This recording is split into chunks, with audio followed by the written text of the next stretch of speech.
Fellow Africans, brace yourselves for a frank and unflinching look at a troubling power play in Zimbabwe. President Mnangagwa, who once promised to respect term limits and step aside after 10 years, has now backed a constitutional amendment that extends his rule. In this episode, we expose what many consider betrayal, the erosion of democracy, and the dangerous precedent Cap 3 sets for our continent. No sugarcoating, this is about broken trust and weakened institutions.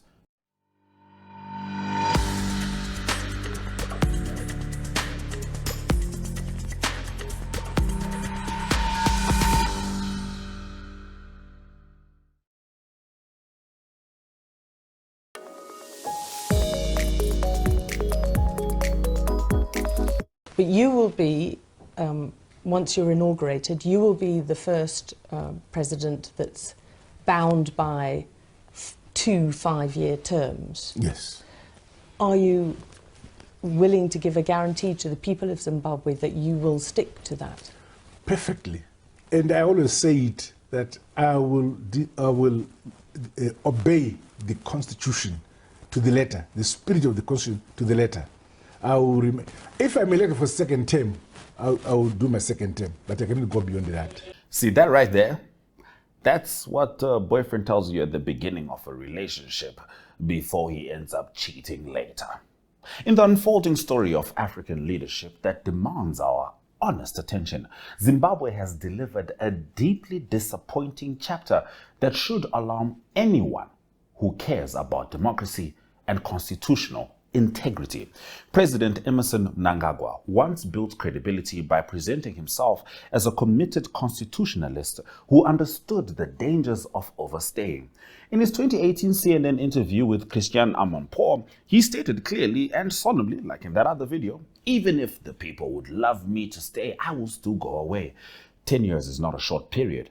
He positioned himself as the leader who would break from past patterns of indefinite rule, contrasting himself with his predecessor, Robert Mugabe.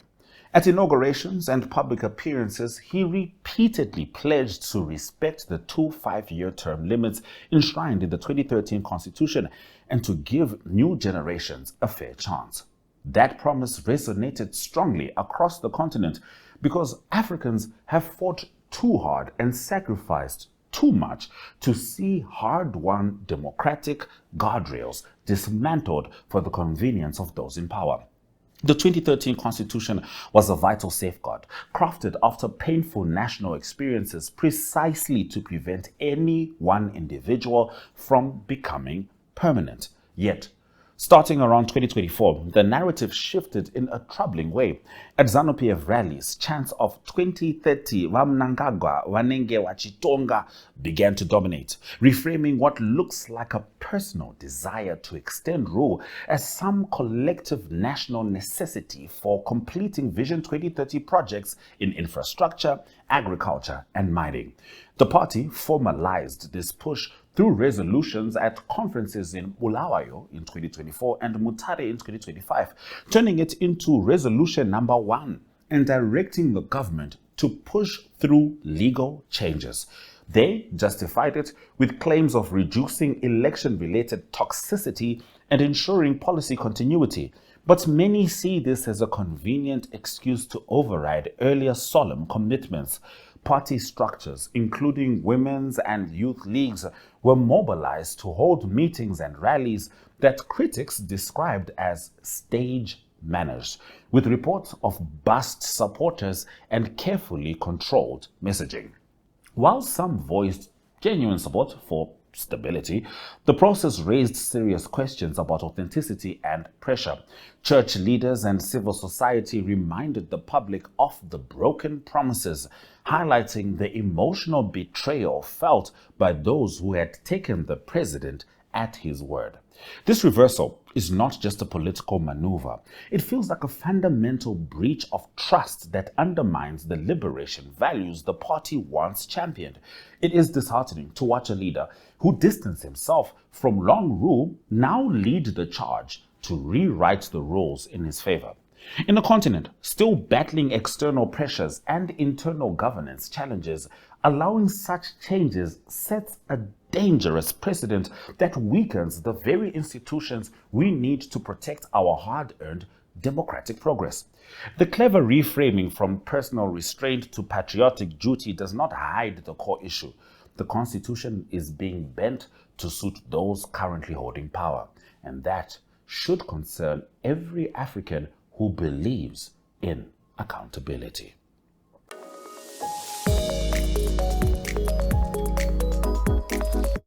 The legislative process that turned this ambition into law was swift and coordinated, but it only deepened the sense of democratic erosion and constitutional disrespect.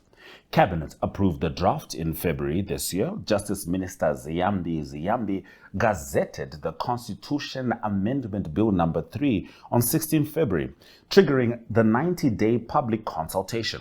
Hearings across districts were often short and, according to many observers, heavily managed, with large crowds that appeared organized and dissenting voices sidelined or ignored in places like Bulawayo. The government claimed overwhelming support from hundreds of thousands of submissions, yet critics highlighted concerns about fairness and genuine representation. By early June, the bill entered Parliament. It passed the National Assembly on 18 June by 216 votes to 42, with the required supermajority secured through party discipline and some crossovers. The Senate approved it shortly after with a strong majority and a few amendments. On 30 June, the President recalled the lower house for an extraordinary sitting to finalize matters, leading to presidential assent and signing into law on 7 July as Act Number 6. The content of CAB 3 reveals the extent of the changes. Future presidents will be chosen by a joint sitting of Parliament rather than by direct popular vote. Terms are extended from 5 to 7 years, with explicit provisions benefiting the incumbent. The Senate is expanded with 10 presidential appointees, and other reforms shift key electoral and institutional powers.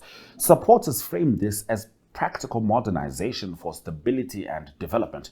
But this directly undermines the spirit and letter of the 2013 Constitution that was designed to prevent exactly such self-serving extensions.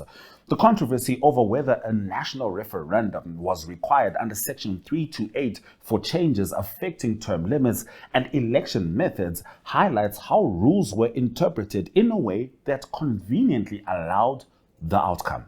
Many legal experts, opposition voices, and civil society groups see this as a clear violation of democratic principles and the no-benefit rule meant to stop incumbents from changing rules for their own advantage.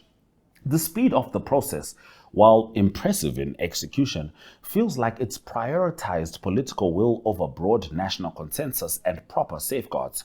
For Africans watching across the continent, this is a worrying signal that even well-crafted constitutions can be weakened when those in power decide the rules no longer suit them. It raises painful questions about the sincerity of earlier commitments and the vulnerability of our democratic institutions when faced with determined incumbents. The emotional weight here is heavy. A sense of lost opportunity and eroded trust that many nations on the continent have felt before when similar maneuvers took place.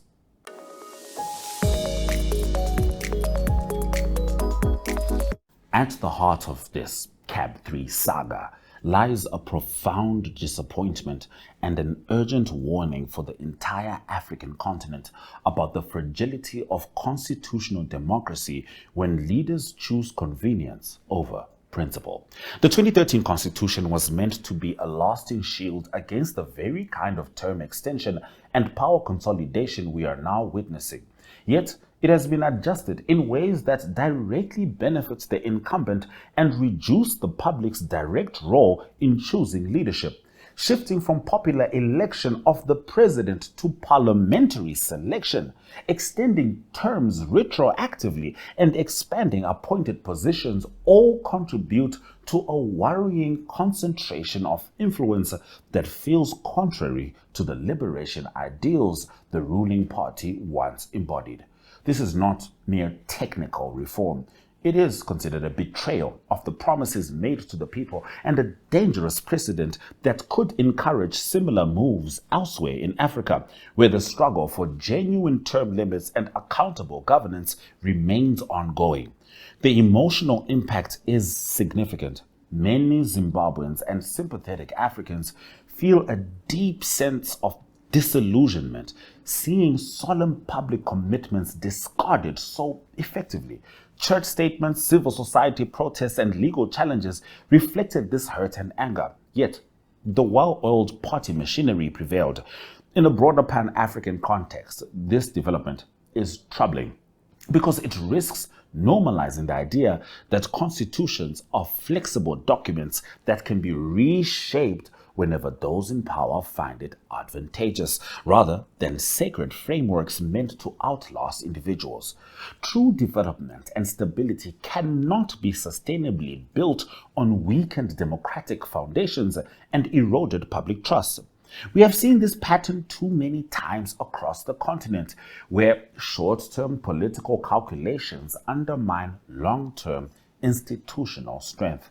The disappointment is real, but it should fuel determination to defend constitutionalism fiercely. Africans deserve leaders who uphold their word and strengthen institutions rather than bending them for personal or party convenience. As the new law takes effect and elections are pushed to 2030, the continent must watch closely and learn the lesson. Eternal vigilance is required to protect the democratic gains of our forebears, the ones they fought so hard to secure. Let this serve not as acceptance but as a call to renewed commitment to principles over personalities, ensuring that future leadership transitions happen with integrity and respect for the rules we collectively agreed upon. Namibia is a land of movement, with waves that never stop reaching forward. Here, adventure is not something we search for. It is something we are born into. In every corner of this country, creativity rises, from artists, from athletes, from dreamers. And when the world comes to explore Namibia, they discover something extraordinary. Because when sport moves people, creativity moves ideas, and tourism moves the world toward us, something powerful happens. A platform where movement meets imagination, where industries connect, where opportunity grows, where Namibia's next chapter begins. Welcome to the Creative Sport Tourism Expo. Exhibit, partner, experience. Creative sport tourism.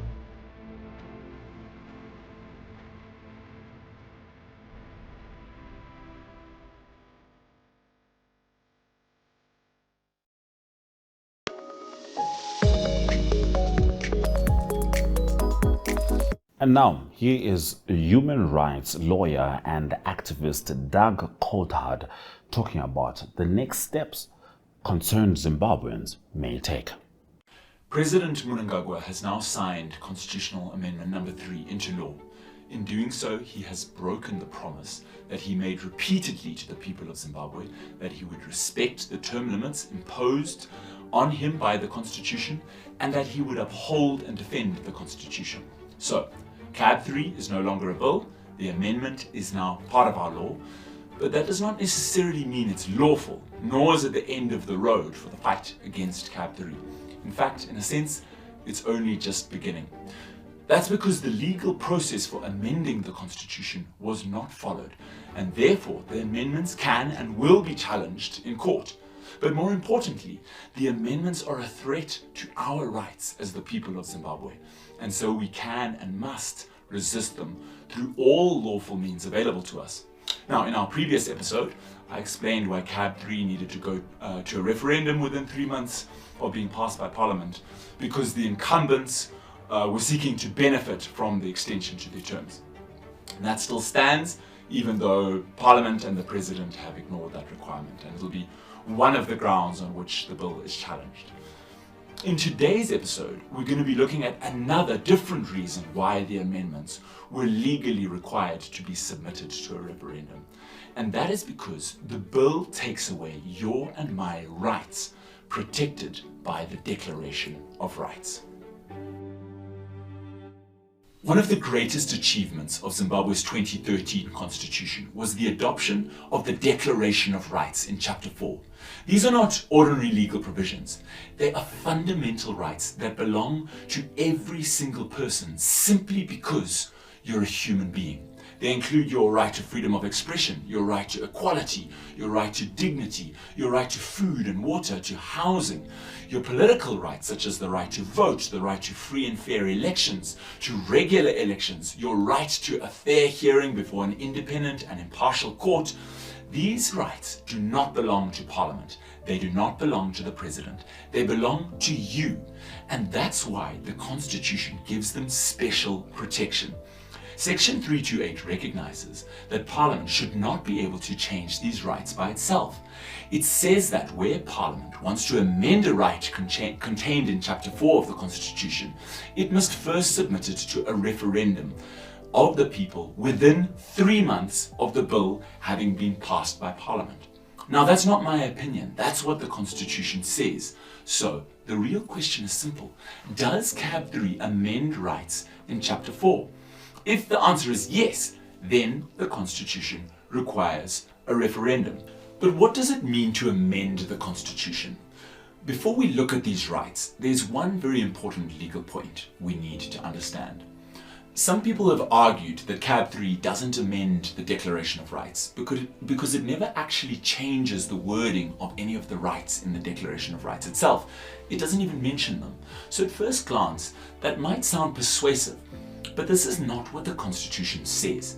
The Constitution actually defines what it means to amend. It says in section 332 that amend includes to vary, alter, modify, add to, delete, or adapt. Imagine Parliament leaves every single word of a constitutional right exactly as it is, but it changes another part of the Constitution so that the right now means something different. According to the Constitution's own definition, this is still an amendment. Why? Because the meaning of the right has been modified, its effect has been adapted, its operation has been altered. In other words, you don't have to change the words of a constitutional right in order to change the right itself. Imagine a crazy scenario. Imagine Parliament changed our law to make slavery legal. Bear with me. Imagine this. Instead of changing our constitution in section 54, which says that we have freedom from slavery, instead of removing that provision, imagine they just added a provision at the end of the Constitution saying, notwithstanding anything else in this Constitution, slavery is now legal. Would that leave the right not to be enslaved still intact? Of course not. That would undermine that right. That would remove that right. That would alter that right. And that is precisely the scenario that the Constitution wants to prevent by ensuring that amend is defined as broadly as it is. So the Constitution recognizes that a right can be modified without the wording of it actually being changed. So let's look at what CAB 3 does and how CAB 3 affects the Declaration of Rights, because CAB 3 doesn't rewrite the Declaration of Rights in the text itself, but it completely changes its meaning. So let's look at the first right, your right to vote. Section 67 says that every Zimbabwean citizen has a right to vote in all elections for public office. Now, today, every Zimbabwean has the right to vote for the president. CAB 3 changes that completely. Instead of millions of Zimbabweans choosing their president, well, only members of parliament will have that right to vote for the president. Your vote for the president disappears. The meaning of section 67, where it says that we all have a right to vote in all elections, has changed. Now, some people would argue that, well, Parliament is still voting for us, That's not good enough. But that's not what Section 67 guarantees as it stands today. Section 67 guarantees that every citizen has a right to vote in all elections. And that is what has been modified. That means that essentially Section 67 has been amended, and therefore if Parliament wants to modify and change our right to vote, it must subject that change to a referendum as required by the Constitution. Now let's look at a second right, your right to regular, free and fair elections, also found in Section 67. This promises that every Zimbabwean citizen has a right to regular, free and fair elections. Why? Because democracy depends on citizens having regular opportunities to hold their leaders accountable. CAB 3 changes that by extending the life of Parliament and the presidency from 5 years to 7 years. That means that elections happen less often. It changes the regularity of our elections. The bill also removes electoral functions from the independent commission, that is ZEC, which has been established, and gives it to less independent institutions. We've discussed this in our previous episodes.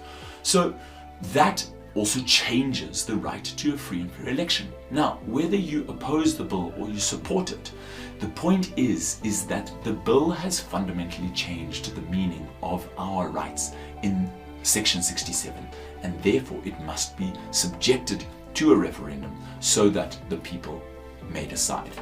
The third right that the bill amends or adapts is your right to a fair hearing before an independent and impartial court. Now, Section 69 guarantees this right. And why does that matter? Because your rights are only meaningful if there are independent courts to protect them. How does CAB 3 change that? Well, instead of judges being appointed through an independent and transparent process that involves you and me through public nominations and public interviews and an independent body, that is the JSC, compiling a list of candidates which are submitted to the president to be appointed as judges, CAB 3 now gives the president unfettered power to appoint judges. Now, that fundamentally changes the meaning of the words an independent and impartial court. Therefore, the meaning of Section 69 has been altered. The meaning of it, the effect of it, has been modified. This means that a Chapter 4 provision has been amended. This means that it must go to a referendum. None of this depends on whether you support CAB 3 or not. That's not today's question. Today's question is much simpler, is who gets to decide? Does Parliament get to decide by itself? Or do we, the people, get to decide? And the Constitution answers that question for us. When Parliament wants to change your constitutional rights, the people must be asked first. And that is why Section 328 exists. The Constitution of Zimbabwe was not created by Parliament alone. It was adopted by the people in the historic referendum of 2013. It belongs to the people. And when the Constitution itself says that only the people can approve changes to certain constitutional rights, then that instruction must be obeyed.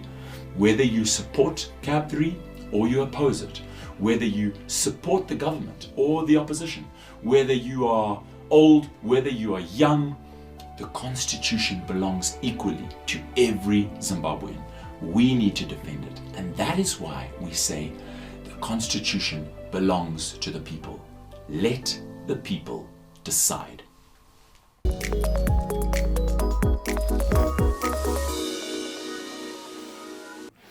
So, there it is. Constitutional Amendment Bill number 3 has been passed. I'm curious, as an African, how do you feel when you can see a leader saying one thing and completely pivoting a couple of years on? Do we just pay attention to the fact that they technically abided to the rules, or do morals, or dare I say, the African soul still matter? You let us know. My opinion is that asking for a second take is okay. Asking for more than that might be a little too much. Good night.